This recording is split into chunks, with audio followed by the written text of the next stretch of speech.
जय हिंद दोस्तों, स्वागत है आपका आपके अपने यूट्यूब चैनल एग्जाम वॉरियर में।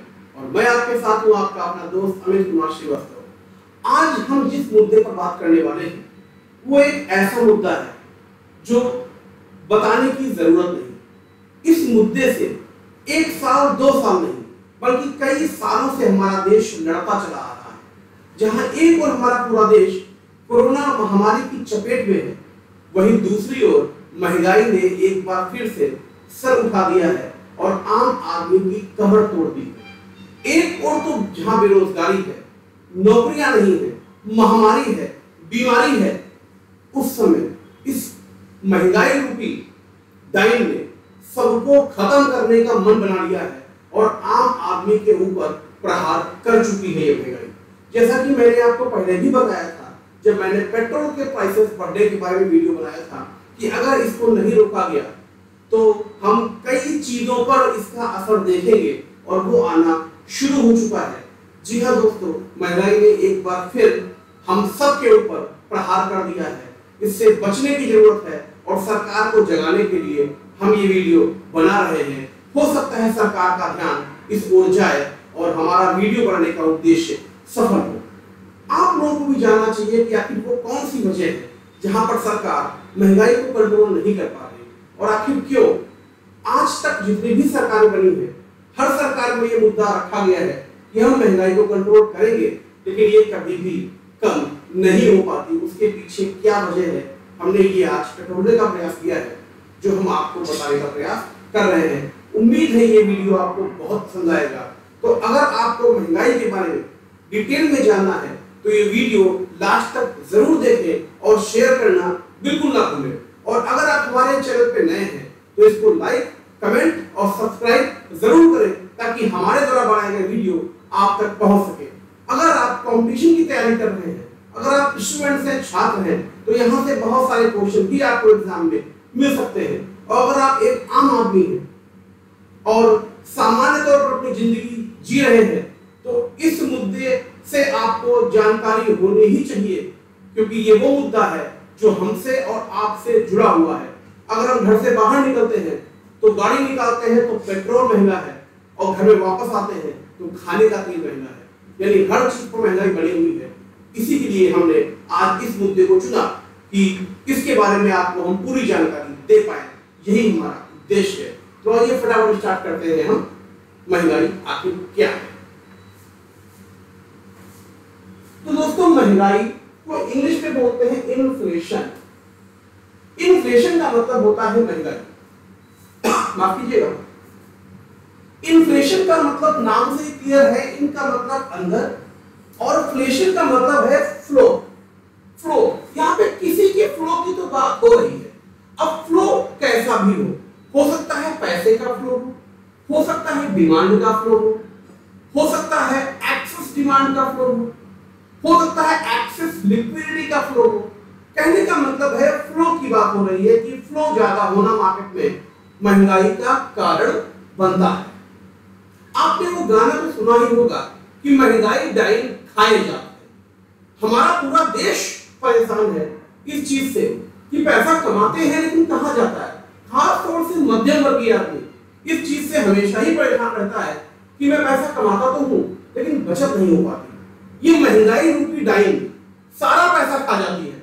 आपने सुना होगा, सरकार को जगाने के लिए, महंगाई की बात पहुंचाने के लिए बॉलीवुड ने महंगाई के ऊपर समय समय पर बहुत सारी मूवीज भी बनाई। आपको याद होगा, रोटी कपड़ा और मकान में एक गाना बनाया गया था, जो मेरे को इस समय नहीं याद आ रहा वो गाना, लेकिन 50 लाइफ का भी एक बहुत फेमस गाना था कि महंगाई डाइन खाए जाते हैं। तो इस प्रकार से भी लोगों ने अपनी अपनी तरीके से, बॉलीवुड ने भी इसमें साथ दिया है कि सरकार जागे और महंगाई को कम करने का प्रयास करे, क्योंकि आप भी जानते हैं बॉलीवुड भी हमें लोगों पर चलता है। आम आदमी से ही जो फिल्में निकलती हैं वही हिट होती हैं, सुपर हिट होती है। तो हम ही लोगों के द्वारा ये महंगाई क्रिएट हो रही है या महंगाई सरकार ला रही है। आखिर क्या है महंगाई, बस इसी बारे में हम आपको बताने का एक छोटा सा प्रयास करते हैं। तो महंगाई फ्लो की बात हो रही है, जैसे मैंने बताया कि किसी का अगर फ्लो ज्यादा होता है तो वो महंगाई कही जाती है। अब किस चीज के फ्लो की बात हो रही है, आप उस पर बात करें। देखिए अभी अगर हम प्रेजेंट टाइम की बात करें तो दूध महंगा, इनका कहना है कि पैकेज बढ़ गई।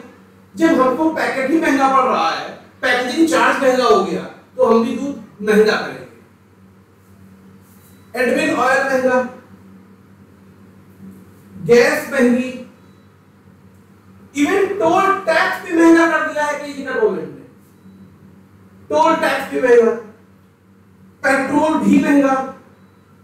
तो आपने देखा कि कैसे देश में चारों तरफ से महंगाई ने वार करना शुरू कर दिया है। ऐसा लगता है कि जैसे महंगाई ने चक्रव्यूह बना लिया है जिसमें हम सब फंसते जा रहे हैं। तो कौन निकालेगा हमें, कौन निकालेगा हमें इस महंगाई से? क्या कोई है ऐसा जो इस महंगाई के चक्रव्यूह को तोड़ेगा? क्या माननीय प्रधानमंत्री जी इस चक्रव्यूह को तोड़ पाएंगे और बचाएंगे हमको महंगाई से? महंगाई के बहुत सारे फैक्टर हैं, बहुत कारण तो हमारे ऊपर से भी निकलते हैं। हम खुद जिम्मेदार हैं महंगाई बढ़ाने के लिए कहीं पर, क्योंकि हम पैनिक बाइंग करना शुरू कर देते हैं। जरूरत होती है कम चीज की, हम ज्यादा खरीद के लेके आते हैं, जिसकी वजह से भी दुकानदार चीजों को महंगी करता है। तो पैनिक बाइंग बिल्कुल मत कीजिए, जितना जरूरी हो उतना ही लीजिए। आगे बात करते हैं। अब देखिए महंगाई में होता क्या है। महंगाई में आपने देखा होगा प्राइस जो है वो ज्यादा हो जाता है, प्राइस बढ़ता चला जाता है, लेकिन जो पैसा है वो कम हो जाता है, पैसे की वैल्यू कम हो जाती है। आपको याद होगा कि जब 500 का नोट आपके पास होता था, डीमोनेटाइजेशन के पहले की बात कर रहा हूं मैं, नोटबंदी के पहले की बात कर रहा हूं, उस समय 500 नोट भी बहुत वैल्यू रखता था अपने में। लेकिन आज के टाइम 2000 का नोट होते हुए भी लगता ही नहीं कि पैसा है। कब नोट खर्च हो जाता है वो पता ही नहीं चलता। तो पैसे की वैल्यू डाउन हो जाती है महंगाई में और कीमतें बढ़ जाती है। इसलिए आप सबसे मेरा रिक्वेस्ट है कि इस कोरोना टाइम में पैनिक बाइंग बिल्कुल मत कीजिए। लोग अफवाह बना देते हैं कि ये चीज अब नहीं मिलेगी, ये लॉकडाउन है, ये खरीद के स्टोर कर लो। मत कीजिए स्टोर। जरूरी सामान हमेशा ही मिलेगा आपको, वो कभी बंद नहीं होने वाला। और सरकार भी हमसे रिक्वेस्ट करती है कि पैनिक बाइंग मत कीजिए आप, वरना महंगाई बढ़ेगी। और ये गलती हम भी करते आते हैं, तो हमको भी यहाँ पर कुछ सुधार करने की जरूरत है। चलिए आगे बात करते हैं।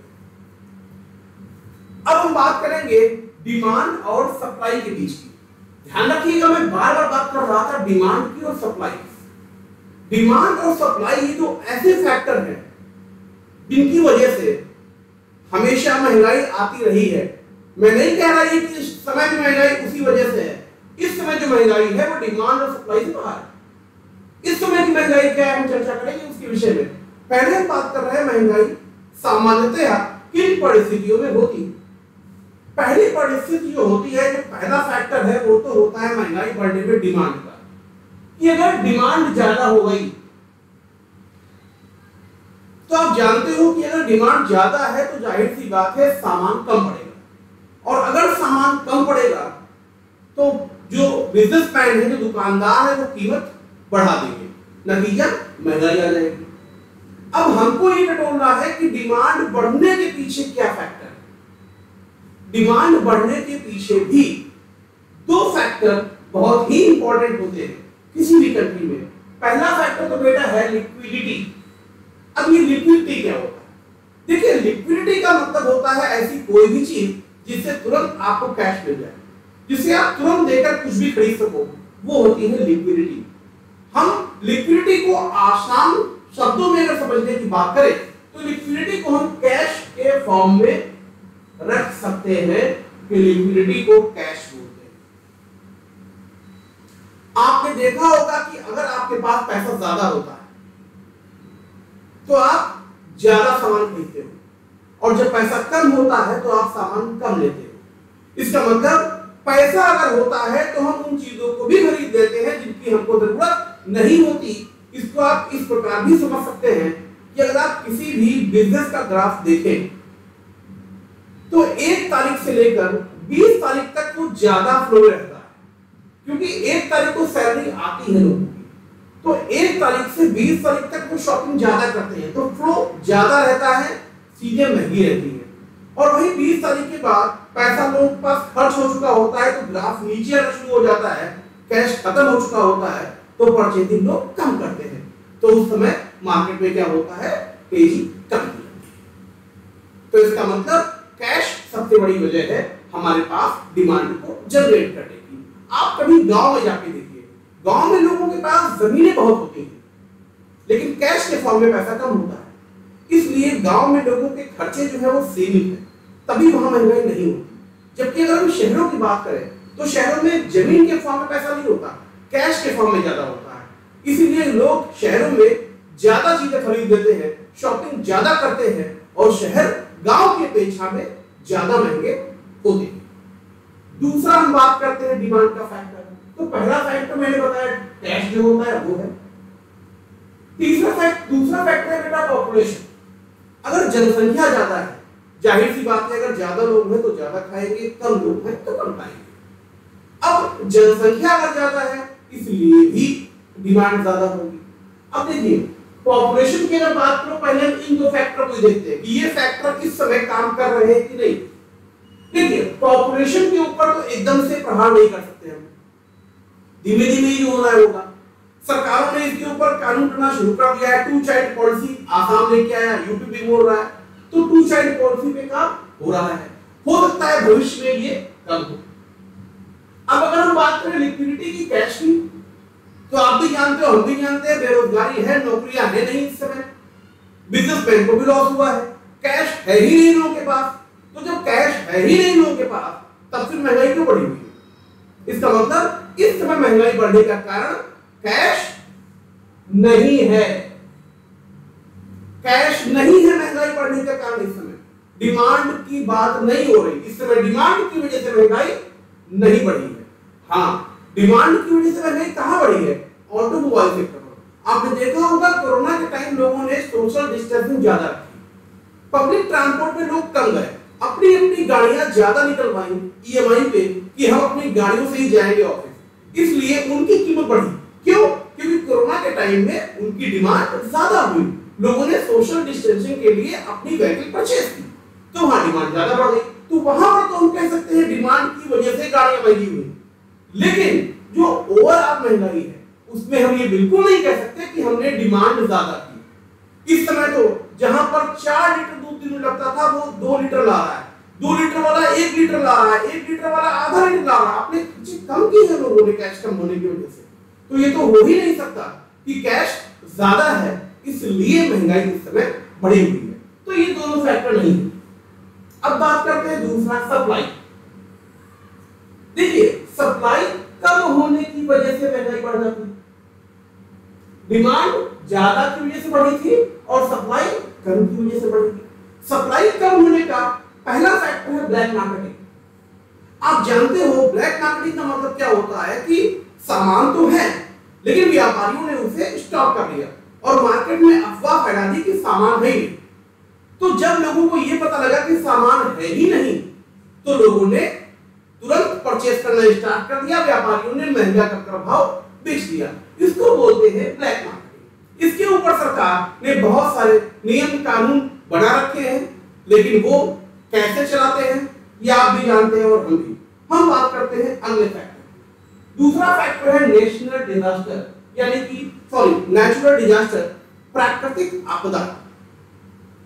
अब प्राकृतिक आपदा तो बहुत ही गंभीर विषय है। प्रकृति के साथ हमारे द्वारा की गई छेड़छाड़ का भी ये नतीजा है। हम अपने आप को ईश्वर समझ बैठे थे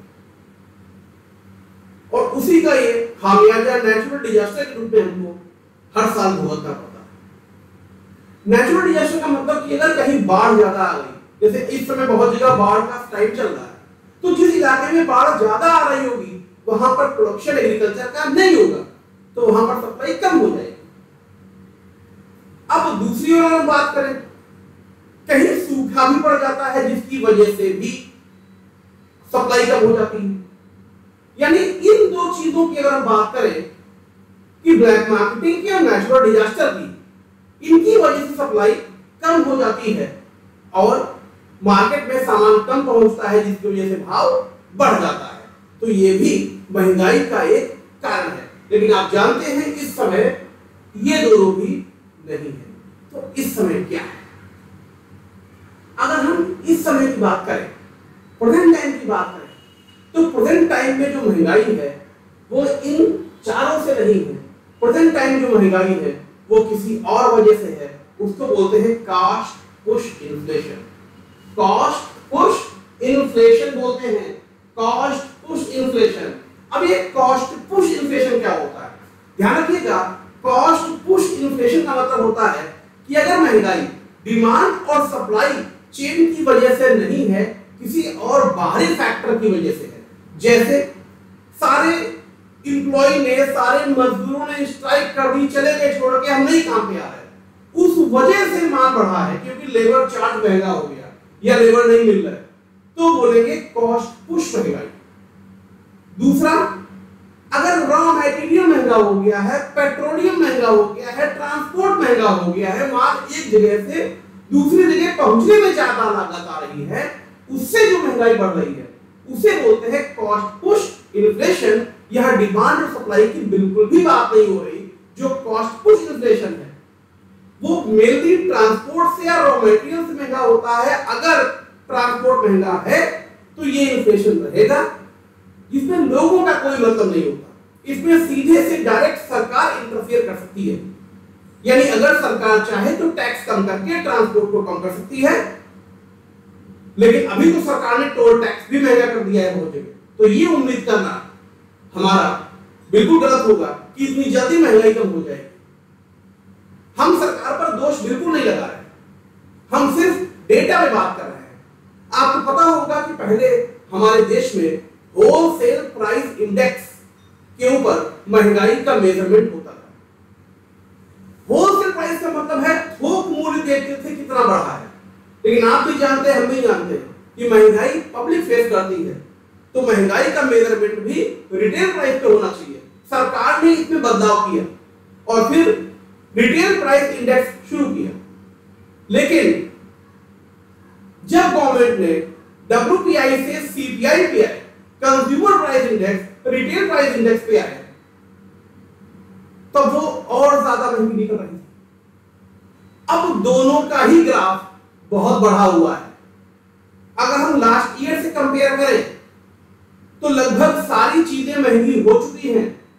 मुश्किल से 10% चीजों को छोड़कर 90% चीजें महंगी हुई होगी। तो सरकार को इस ओर ध्यान देना चाहिए और महंगाई को नियंत्रण में लाना ही चाहिए, क्योंकि आम आदमी इससे बहुत ज्यादा परेशान हो चुका है। अगर ऐसा ही रहा तो गरीब आदमी और मिडिल क्लास आदमी के सर्वाइवल को दिक्कत हो जाएगी। एक तो कोरोना की वजह से वो परेशान है और दूसरा इस महंगाई ने उसकी कमर तोड़ रखी है। तो इस विपत्ति के काल में कैसे जी पाएगा ये आम आदमी? अगर आप भी मेरे इस वीडियो से सहमत हैं तो इसको ज्यादा से ज्यादा शेयर कीजिए ताकि ये लोगों तक पहुंच सके और हो सकता है कुछ अच्छी खबर हमको सुनने को मिले। तो मिलते हैं नेक्स्ट वीडियो में, तब तक के लिए नमस्कार, जय हिंद।